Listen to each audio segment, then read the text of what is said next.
అత్యుత్తమ ప్లేస్మెంట్స్ తో ఎంఎన్సీ కంపెనీలలో ఉద్యోగమే లక్ష్యమా? ఇంజనీరింగ్ చదవాలనే మీ పిల్లల కలని కేజీ రెడ్డి కాలేజ్ తో నిజం చేసుకోండి. నాన్నగారి విషయానికి వస్తే మామూలుగా వేటూరి సుందరరామూర్తి అంటే అందరికీ ఆయన ఒక పాటల రచయిత, అద్భుతమైన పాటలు రాశారు, అద్భుతమైన అవార్డులు ఇవన్నీ తెలుసు. బట్ ఆయన చాలా సంవత్సరాలు పాత్రికేయుడుగా పనిచేశారంట, జర్నలిస్ట్గా పనిచేశారంట. సినిమాల్లోకి రాకముందు జర్నలిస్ట్గా రావాల్సిన అవసరం ఏమొచ్చింది సార్? అసలు సినిమాల్లోకి రావాలని ముందు అనుకోలేదు. మా కుటుంబ నేపథ్యం అంతా కూడా సాహిత్యానికి సంగీతానికి సంబంధించింది. సార్ చాలా వరకు వైద్య వృత్తికి సంబంధించినటువంటి నేపథ్యం అండి. మా పూర్వీకులు కూడా కొన్ని తరాలుగా సాహిత్యం, వైద్యం, సంగీతం అట్లా పొడిపుచ్చుకొని సాధన చేస్తూ వచ్చినటువంటి వంశము.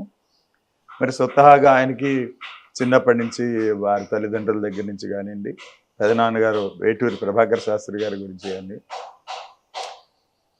పరిచయస్తులు, బంధువుల దగ్గర నుంచి వచ్చేది సాహిత్యం, సంగీతం. ఈ ప్రక్రియలోనే ఆయన చిన్నప్పటి నుంచి పెరగటం వల్ల స్వతహాగా ఆయనకి సాహిత్యం మీద మక్కువ ఏర్పడటం. అదేవిధంగా విశ్వనాథ సత్యనారాయణ గారి రచనల మీద ప్రభావితమై ఆయన డిగ్రీ చేసేటప్పుడు విజయవాడ ఎస్ఆర్ఆర్ కాలేజీలో ఆయనకి BA తెలుగులో సీట్ దొరకకపోతే BA ఎకనామిక్స్ తీసుకొని ఆ క్లాసులు ఎగ్గొట్టి విశ్వనాథ సత్యనారాయణ గారి క్లాసులు అటెండ్ అయ్యేవాడు ఆయన. ఓకే. అంటే ఎలా ఉండేదంటే ఆ రోజుల్లో తెలుగు సాహిత్యం మీద అప్పటికే నిండిందంటే ఇప్పుడు BA తెలుగు అంటే చాలా ఖాళీలు ఉంటాయి.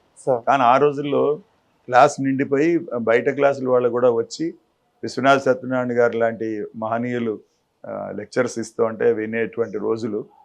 వీళ్ళు నుంచుని వినేవాళ్ళు ఆయన ఎన్ని గంటలు చెప్పినా కూడా. అట్లాగా ఆయన తెలుగు సాహిత్యం మీద మక్కువ పెంచుకుంటూ వారి పెదనాన్నగారి దగ్గర కొన్ని మెళుకువలు నేర్చుకుని ముడి తెలుగు, ప్రాచీన తెలుగు ఎట్లా ఉండేది అని, మాటలు ఎలా ఏర్పడ్డాయి అవన్నీ ఆయన దగ్గర కొన్ని మెళుకువలు నేర్చుకుని అట్లా సాధన చేసుకుంటూ వచ్చారండి. ఈ వృత్తిలో ఉన్నప్పుడు ఈ సాహిత్యం మీద మక్కువ ఉన్న వాళ్ళకి దగ్గరగా ఉండే ప్రొఫెషన్ జర్నలిజం.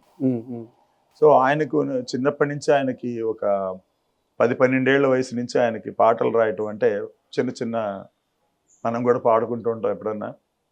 కొంచెం విలేజ్ నేపథ్యం ఉన్నవాళ్ళు కానివ్వండి, సాహిత్య ప్రవేశం ఉన్నవాళ్ళు కానీ చిన్నగా వాళ్ళు ఏదో వాళ్ళ మనసులో ఉన్న మాటలను కాగితం మీద పెట్టుకుంటూ వస్తూ ఉంటారు.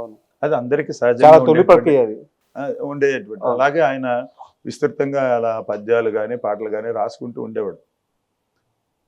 ఇది చూసి ముత్యాల రాజా గారు ఇప్పుడు ఎవరైతే నాగార్జున సాగర్ డ్యామ్ కట్టించున్నారో వారు మా ఫాదర్కి ఫ్రెండ్. ఓకే.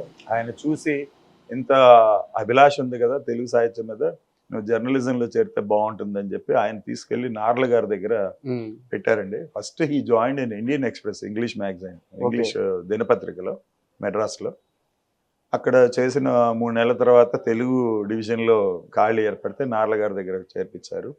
అట్లా నార్ల గారి శిష్యరికం చేస్తూ ఆయన దగ్గర నుంచి జర్నలిజంలో ఉండేటువంటి మెళుకువలు కానివ్వండి, ఏ విధంగా పత్రిక నడిపితే బాగుంటుంది అనేది ఆయన దగ్గర నేర్చుకుని అట్లా జర్నలిజం మీద ఒక మక్కువ ఏర్పరచుకున్నారు.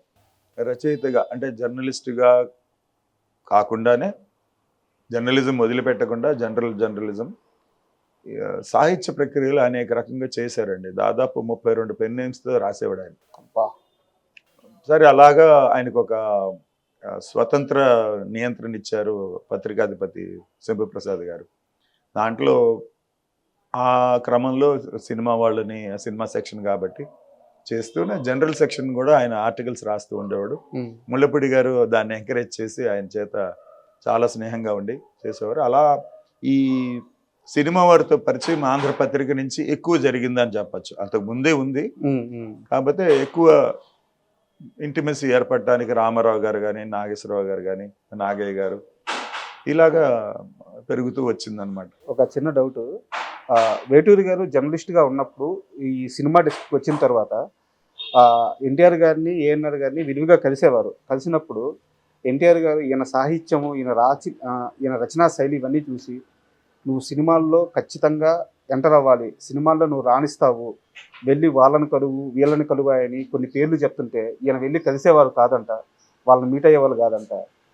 ఈయన అంటే జర్నలిజంలో కూడా ఈయన ఒక మార్క్ ఏంటంటే ఒక జనరల్ జర్నలిజంలో కూడా కవిత్వం ఎక్కువ ఉండేది, అవును, పోయిటరీ. పొయిటిక్ గా ఉండేది అనమాట. ఇప్పుడు ఇంగ్లీషులో రాసిన, తెలుగులో రాసిన, ఆంధ్రప్రభలో ఆర్టికల్స్ రాసిన కొంచెం పొయిటిక్ టచ్ ఉండేది అవును. విశ్లేషణలో.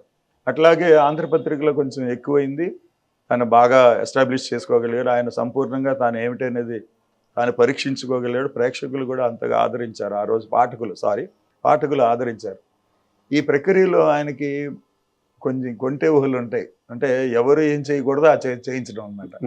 రామారావు గారి చేత ఒక కథ రాయించాడు, నాగేశ్వరరావు గారి చేత ఒక కథ రాయించాడు, గిరిజ గారి చేత ఒక కథ, రేలంగి గారి చేత ఒక కథ. అంతకుముందు సినిమా వాళ్ళని ఇంటర్వ్యూ చేసేవాళ్ళు. ఏమంటే మీరు ఏ సినిమా చేస్తున్నారు, ఎటువంటి పాత్ర, ఇది ఎన్నాళ్ళు అవుతుంది, ఎలా ఉంది, ఇంతకుముందు చేసిన సినిమా, ఇదే ఉండేది జనరల్గా. అందరూ అడిగేది. ఈయన అది అడిగాడు కాదు. నీ మనసు ఏమిటి, నీ మనసులో ఆలోచనలు, వాళ్ళ హృదయంలో ఉన్నటువంటి విశేషాలను బయటికి తీసుకురావాలని వాళ్ళని ఉత్తేజపరిచి వాళ్ళ చేత మాట్లాడించడం, ఆ రకంగా ఇంటర్వ్యూలు ఉంటాయండి. రామారావు గారితో చేసిన ఇంటర్వ్యూలు కానీ, నాగేశ్వరరావు గారు. సో ఈ ప్రక్రియలో వాళ్ళలో ఒక కళాత్మక రచయిత ఉన్నాడని సెలెక్టెడ్గా ఆయన అందరి చేత చేయించాడండి. ఆయన త్వరలో నేను పుస్తకం రూపంలో తీసుకురాబోతున్నాను.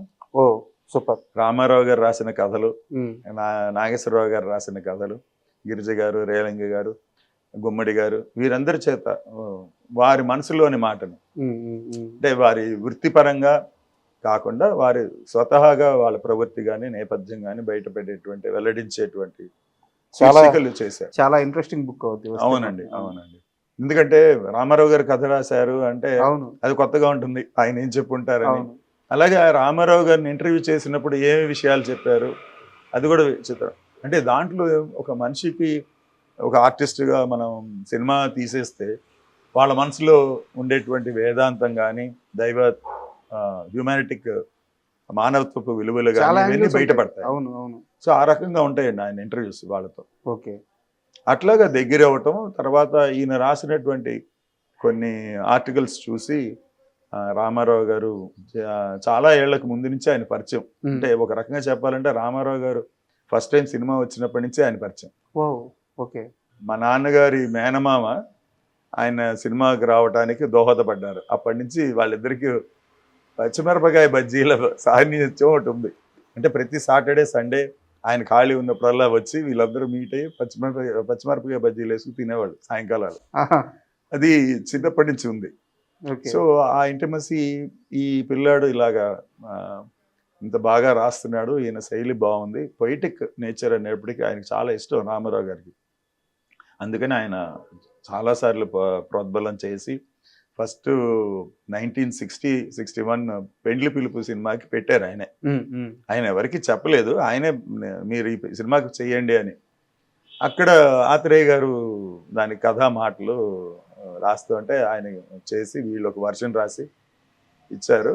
తర్వాత ఆయనకి ఈ డిలేలు, సినిమా పరంగా ఉండేటువంటి కాలయాపన ఇది ఆయన నచ్చదు. ఏదైనా కూడా చాలా త్వరగా చేయటం అలవాటు, మార్పులు చేర్పులైనా సరే వర్షన్.